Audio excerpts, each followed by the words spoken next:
Okay. I don't know. So at the tender age of 14, I had a summer job at Upper Canada, and my job was to scan in the customer folders, like all the paper files that we had of different customers, into this, you know, bleeding edge, amazingly good document management system. You're the one that messed it up. The entire summer, I was doing this, and then shortly after I left in September, the hard drive failed, and all the work was lost. Couldn't be more proud of that summer. Did your check clear?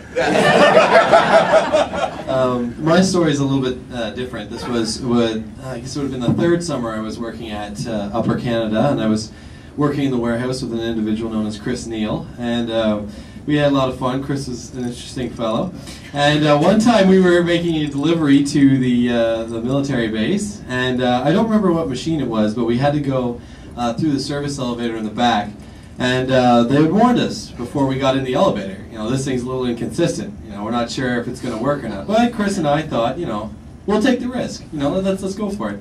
So Chris and I got in there, and when you know it, it broke down, and we were stuck in an elevator together for approximately 2 hours. And you really get to know a person in 2 hours. It was a life-changing experience, and I owe it all to Dawn for that.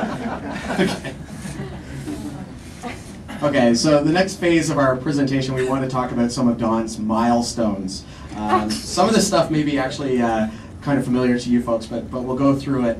First thing we wanted to do is we wanted to figure out what was the first photocopier that Dawn ever sold. So we did some digging, and we actually found this photo of the first photocopier that Dawn ever sold. It was called a Xerox 2400, and he remembers this very well. I think he could even tell you who the customer was. So we decided to do a little bit more work, and I'll let Dave take over at this point. Well, we were lucky enough to actually find the first customer, a picture of the first customer on YouTube. Not on YouTube, sorry, on Google, and it was amazing, a great find. We couldn't believe our eyes. So if you look here, you'll see that. Now that was, I mean, I know he's wearing a ridiculous shirt, isn't that funny?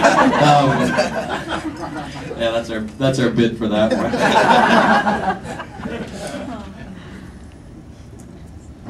The next thing we're going to remember is Dawn's first office. You may recognize this. Unfortunately, we couldn't find an original photo with the actual sign up and everything like that, but it was Upper Canada Copy in Kingston, Ontario, and I think Judy was the receptionist at that point working through it. And Dawn would bring his customers in there and demonstrate his photocopiers, and in order to close it up, he would take them to the boardroom and close up all the deals over a bowl of wonton soup.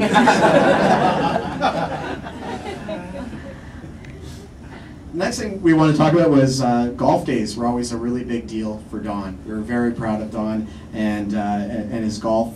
You know, the golf day was in memory of Doug Brody, and was always a very exciting time of the year because everybody was getting geared up for it.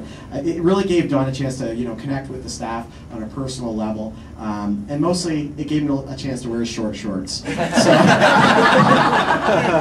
by the way, Jerry Andre, nice hat, buddy. Wherever you are.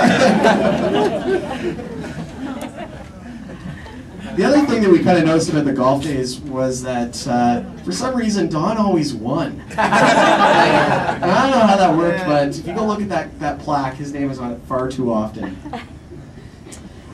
Last thing we want to do is kind of talk about some of the perks about being one of Don's kids. So obviously there's a lot of them, but the one that really helped us all out was we had access to full color photocopiers, and our grade 4 science projects were amazing. Nobody could touch us, especially back in the late 80s. It was just unheard of.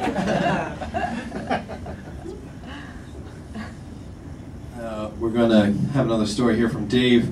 So in grade 1, we had a lovely show and tell day, and I remember this quite vividly, and I'm sure Don, well, maybe he won't, but maybe he'll remember. So every once a week, a parent had to come in for a show and tell.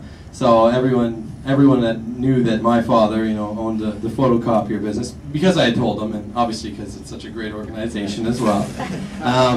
And so one day, Don brought in a huge photocopy. I don't remember what this thing was, but it was pretty enormous. Or maybe I was just really small. Because maybe I was really small. Yeah, all right, all right. But in any case, it was a pretty amazing day because it happened to be on Valentine's Day. So on that day, Don actually got the machine to work so we could have pink Valentines printed out for everyone in the class. So I was pretty popular after that, especially with the ladies. That was. So many of you know it can be tough to juggle work and family balance, right? But one thing that's nice is Don always had time to drive me to school if I needed to ride to school. But unfortunately, this one fateful morning, I got out of the car, but my backpack was still in it when Don drove off. I basically grabbed onto the spoiler of the probe and was pulled across part of the Holy Cross Secondary parking lot trying to get him to stop so I could get my things out of the car. He was already on the way to business. And we've done this high-tech graphic to illustrate what happened. There it was.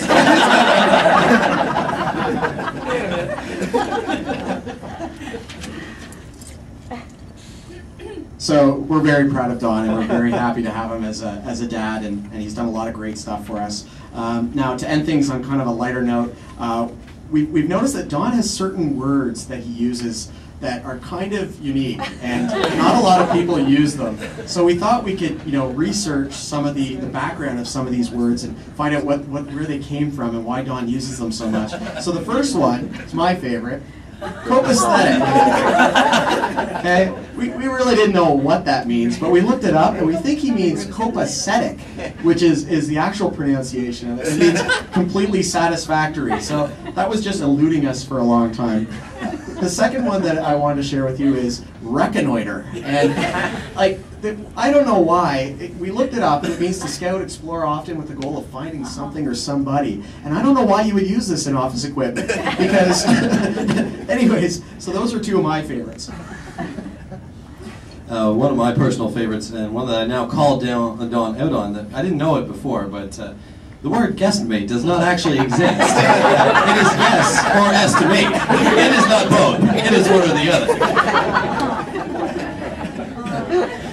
And yeah, that's the meaning. Of course, is for those who cannot even estimate. So yeah, that's a special one for Don there. So my favorite, and all credit to Don on this one. Envisage. I did not think it was a word, but probably believe it is actually a word. Who knew? It has to do with forming a mental image of something. It's from the French. And it's a very classy word. I had no idea. We did do a Google search though, and there were about 100,000 hits. And just so you know, most words have about 9 billion.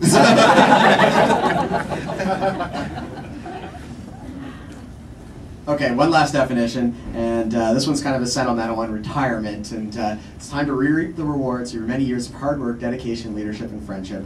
And one thing that we as the family want to really express is that the staff at Upper Canada Office Systems have made it for Don. Without you, it just wouldn't have been 30 years worth doing, okay?